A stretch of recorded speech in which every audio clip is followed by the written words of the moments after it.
नमस्कार। आप सुन रहे हैं द बॉलीवुड रेडियो और मैं हूं आपके साथ आकाश। दोस्तों, राजेश खन्ना के बारे में, उनकी फिल्मों के बारे में, उनकी निजी ज़िंदगी के बारे में, उनकी प्रेम कहानियों के बारे में हमने ढेरों बातें की। आज के इस पॉडकास्ट में हम आपको साल 1982 में दिया हुआ राजेश खन्ना का वो इंटरव्यू सुनवाएंगे जिसमें वो अपनी फिल्मों के बारे में, अपनी नाकामी के बारे में, अपने उन दिनों के बारे में जिन्हें वो मुफलिसी भी कह सकते हैं, और उस सवाल का जवाब भी वो देते हुए नज़र आते हैं कि ये जो नंबर 1, नंबर 2, नंबर 3 जो सुपरस्टारडम की दौड़ है, तो नंबर तो सिर्फ घोड़ों के होते हैं, स्टार्स के नहीं। तमाम बातें, बहुत सारी बातें इस इंटरव्यू में राजेश खन्ना ने की और आज के इस पॉडकास्ट में हम आपको वही इंटरव्यू सुनाने वाले हैं। और इस इंटरव्यू के ज़रिए आप राजेश खन्ना को करीब से जानने और समझने की कोशिश करिए। सुनिए। और अब लीजिए राजेश खन्ना साहब के साथ ये इंटरव्यू, जबकि पिछले साल हमने वो उनके यहाँ पे वैंकूवर में आने पर रिकॉर्ड किया था। राजेश जी, मैं वैंकूवर में सबसे पहले आपका स्वागत करती हूँ। सबसे पहले तो मैं वैंकूवर के लोगों को, मेरे दोस्तों को अपना नमस्कार और बधाई देना चाहता हूँ, क्योंकि कल का जो ये शो हुआ उन्होंने बहुत ही खूबसूरती से का स्वागत किया और हमारा हौसला बढ़ाया, क्योंकि बहुत डर लग रहा था कि इतना बड़ा शो, क्योंकि हम जहाँ जहाँ भी शो करके आए हैं, इतनी बड़ी ऑडियंस, इतना बड़ा स्टेडियम या हॉल हमने अभी तक परफॉर्म नहीं किया था उनके सामने। लेकिन कल का रिएक्शन देखते हुए ऐसे लगा कि भाई यहाँ पर लोग जो हैं काफी बड़े दिल वाले हैं, जिंदा दिल है। मैं आपसे पूछना चाह रही थी कि एक फिल्मी कलाकार होते हुए स्टेज पर शो करना आपको कुछ अजीब नहीं लगा? नहीं, क्योंकि शुरुआत तो मेरी स्टेज से ही हुई ना जी। सिनेमा में आने से पहले स्टेज पे काम किया करता था, तो लेकिन सिनेमा का मीडियम और इसका मीडियम बहुत अलग है। बिल्कुल, क्योंकि यहाँ तो डायरेक्ट कांटेक्ट है ना। बिल्कुल। लेकिन इसमें थोड़ा सा डर लगता है, थोड़ा सा घबराहट थोड़ी सी होती है, लेकिन एक बार जब डायरेक्ट मुलाकात हो जाए, वो जो एक छोटा सा हल्का सा पतला सा पर्दा है स्क्रीन का, वो हट जाता है। बिल्कुल। तो एक अपनापन जरूर आ जाता है, क्योंकि और वो अपनापन, चाहे ऑडियंस कुछ बोलती नहीं है लेकिन क्लैप करती है या उसको रिएक्ट करती है या अप्रिशिएट करती है, तो एक अपने आप एक रेपो, अपने आप एक रिएक्शन हो जाता है, तो एक अपनापन सा लगना शुरू हो जाता, जो मुझे कल महसूस हुआ, जो बहुत खूबसूरत था सचमुच में। और लोगों ने बहुत अच्छे अंदाज से शो को भी देखा, और शो में इतनी ज्यादा वैरायटी थी कि उसकी तारीफ किए बिना कोई भी नहीं रह सका।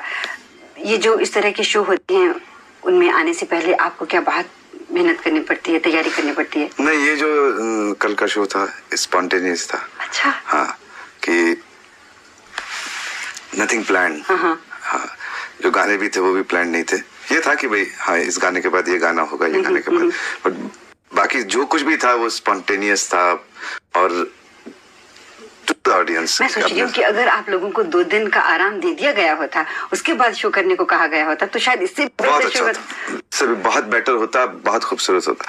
क्या सब थक गए थे, और ये चौथा शो था। इसके बाद और भी शोज हैं आपके? हाँ जी, हाँ। इसके बाद मैं एक और शो कर रहा हूँ, ये है ह्यूस्टन में, बस उसके बाद फिर छुट्टी। आपकी फिल्में आजकल बहुत रिलीज हो रही हैं, बहुत मेहनत कर रहे हैं आप, और साउथ में भी बहुत काम कर रही हैं। साउथ में जाने का क्या मकसद? क्या है कि एक तो जितनी भी हिंदी की फिल्में आती हैं, ये तेलुगु और तमिल की रीमेक्स हैं। अच्छा। और वहाँ पे तमिल और तेलुगु या मलयालम या कैनरीज जो फिल्में हैं, वो जब सक्सेसफुल हो जाती हैं तो उसको फिर हिंदी में बनाया जाता है, क्योंकि हिंदी की market all over the world है। तो इसलिए इस तरफ जो है ये तो ओरिजिनल पिक्चरें बनती हैं, और चूंकि वो सक्सेसफुल हैं और लोगों की पसंद है, तो हम लोग भी यही चाहते हैं कि भी अगर एक चीज ट्राइड है और लोगों को पसंद आई है, तो एक बड़ी मीडिया पर एक देखा जाए। बिल्कुल। आपको यूं भी महसूस होता है कि साउथ के जो लोग हैं वो बम्बई के फिल्म मेकर से ज्यादा ऑर्गेनाइज्ड हैं? नहीं, ऐसा कुछ नहीं है। ऑर्गेनाइजेशन तो बॉम्बे में भी बहुत अच्छी है, लेकिन चूंकि जैसे मैंने कहा कि रीमेक है, तो उसका एक सेट पैटर्न हो जाता है, एक सेट प्लानिंग हो जाती है, एक सेट एग्जीक्यूशन हो जाती है कि भाई इसी तरह से पिक्चर शुरू होगी, इसी तरह से बंद होगी, खत्म होगी। एक मैं सवाल पूछना चाह रही थी, ये साउथ की एक फिल्म अभी रिलीज हुई है आपकी, आज का एमएलए।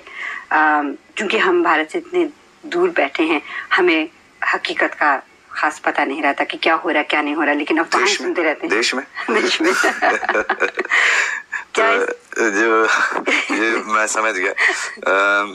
खैर मैं अपने दोस्तों से ये तो नहीं कह सकता कि यही सब कुछ हो रहा है हिंदुस्तान में, लेकिन आप देखिए फिल्म और खुद सोचिए ये सच है कि नहीं है, इसके बारे में मैं नहीं कुछ कह सकता। इसके पीछे जो कंट्रोवर्सी थी वो क्या सचमुच में इतनी बड़ी थी जितनी दिखाई गई कि 3 फिल्में एक ही तरह की एक साथ रिलीज हो रही हैं, 3 स्टार्स हैं जो एस्टेब्लिश्ड हैं, वो एक ही साथ एक ही तरह के फिल्म को बना रही हैं? नहीं, लोगों ने सोचा ये कि भाई तीनों एक ही तरह की फिल्में हैं, एक ही तरह की कहानी है, क्योंकि तीनों पॉलिटिकल बैकग्राउंड पर थी जी, तो इसलिए लोगों ने महसूस किया, बनाने वालों ने महसूस किया कि शायद हो सकता है कि भाई पॉलिटिकल चार्म ये है कि भाई जो पहले आ जाए। तो वैसी कोई बात नहीं थी, जब फिल्में लगी भी तो सब अलग अलग थी, सिर्फ एक पॉलिटिकल जरा सा बैकड्रॉप सेम था, बाकी कहानी अलग थी, फिल्में अलग थी, और फिल्में लग गई, उसके बाद कंट्रोवर्सी भी खत्म हो गई। राजेश जी, आजकल 8 फिल्में इतनी सक्सेसफुल क्यों हो रही हैं? क्या लोगों के टेस्ट चेंज हो गए? नहीं, लोगों के टेस्ट चेंज नहीं हुए। 8 फिल्में अब नजरों में आ गई हैं। अच्छा। क्योंकि काफी बड़ी बड़ी कमर्शियल फिल्में चली नहीं। एक तो सबसे पहले कि आर्ट सिनेमा और कमर्शियल सिनेमा, इनका मिलाप करना या इनका कंपैरिजन करना, ये मेरे हिसाब से गलत है, क्योंकि उसका एक अपना स्कूल है और मास मीडिया जो कमर्शियल कहा जाता है उसका अपना एक तरीका है और अपना एक मीडिया। क्योंकि ये बड़ी फिल्में नहीं चली और 8 फिल्में थोड़ी सी चल गई, तो लोगों ने सोचा कि भाई ऑडियंस का टेस्ट जो है वो बदल गया। किसी हद तक मैंने भी यही सोचा। अच्छा।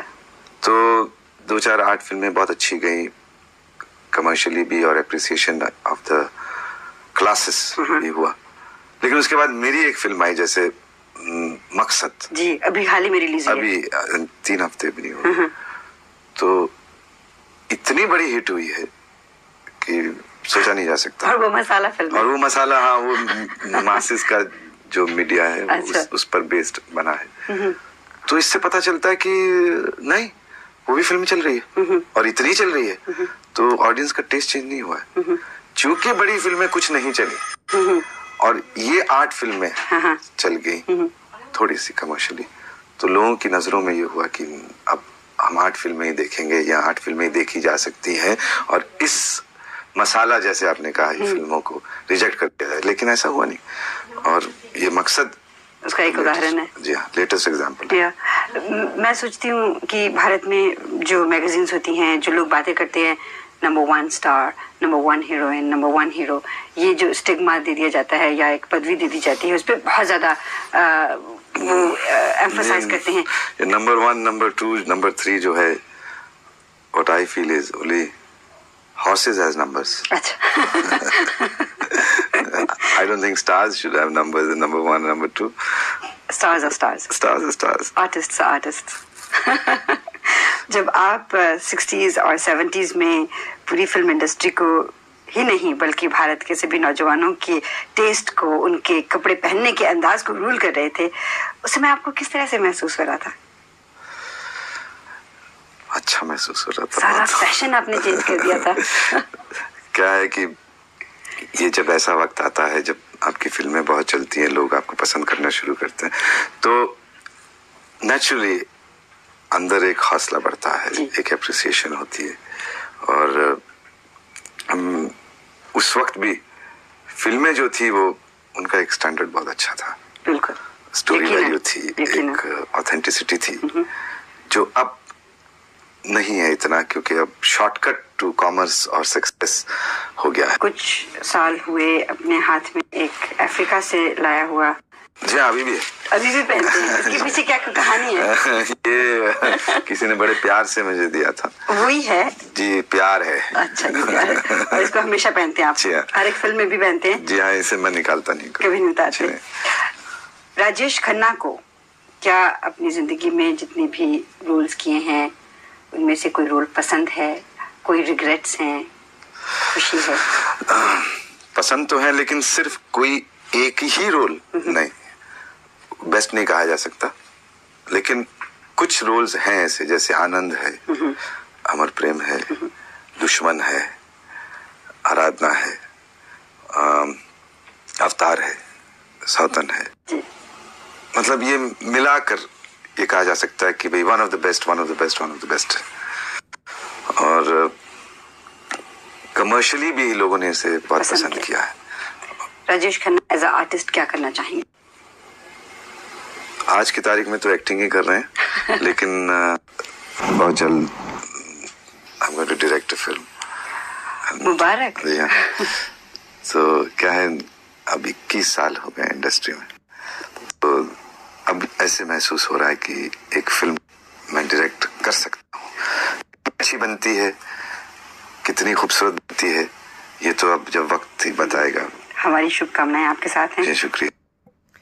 तो ये इंटरव्यू राजेश खन्ना का, जो कि साल 1982 में दिया था, और इस इंटरव्यू में राजेश खन्ना हिंदी फिल्म इंडस्ट्री से जुड़ी हुई या अपने दौर की, जिसे उनके सुपर स्टारडम का दौर कहा जाता है, साल 1971, 72, 73, और उसके बाद 21 सालों के सफ़र के बाद जब राजेश खन्ना पहली बार फिल्म को डायरेक्ट करने की बात कर रहे हैं, तमाम बातों पर राजेश खन्ना ने खुलकर रोशनी डाली, और ये धमाकेदार इंटरव्यू आज के इस पॉडकास्ट में खास आपके लिए।